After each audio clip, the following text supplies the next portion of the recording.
যৌথ প্রযোজনার সিনেমা রংবাজের শুটিংয়ের কারণে বাংলাদেশের বাইরে ছিলেন সাকিব বুবলি। শিল্পী সমিতির আন্দোলন ও নবাব বন্ধের হুমকির কারণে সুইজারল্যান্ড থেকে শুটিং শেষ করে ঈদের আগেই তাড়াহুড়া করে দেশে ফেরেন সাকিব বুবলি। ঈদের পর ফ্যামিলিকে সময় দেওয়ায় মিডিয়া থেকে আড়ালে ছিলেন বুবলি। শাকিব খানকে বারবার নিষিদ্ধ করায় সাকিব প্রসঙ্গে এবার বুবলি বলেন, সবকিছুর ঊর্ধ্বে আমাদের বাংলা চলচ্চিত্র। আমাদের সবার উচিত আমাদের চলচ্চিত্রকে বাঁচানো।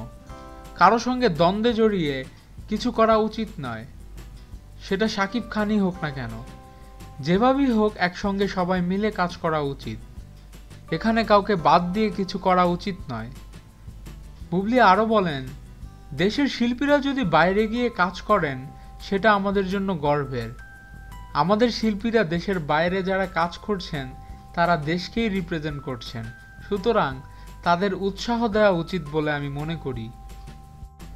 সাকিবের নবাব প্রসঙ্গে বুবলি বলেন, গত বছর শিকারী মুক্তির পর হলে ভালো দর্শক ছিল, সিনেমাটি ভালো ব্যবসা করেছে দেখলাম, কিন্তু নবাব সিনেমাটি শিকারীর চেয়েও বেশি ব্যবসা করেছে। দর্শক ভালো সিনেমা দেখতে চায়। দর্শককে হলে আনতে হলে আমাদের এক হয়ে কাজ করতে হবে, কাউকে বাদ দিয়ে নয়। আপনাদের কি মতামত বুবলির এই কথায়? এখনই কমেন্টস করে জানান, এবং আমাদের ভিডিও ভালো লেগে থাকলে অবশ্যই চ্যানেল সাবস্ক্রাইব করতে ভুলবেন না। ভিডিওতে লাইক দিন, শেয়ার করুন। ধন্যবাদ।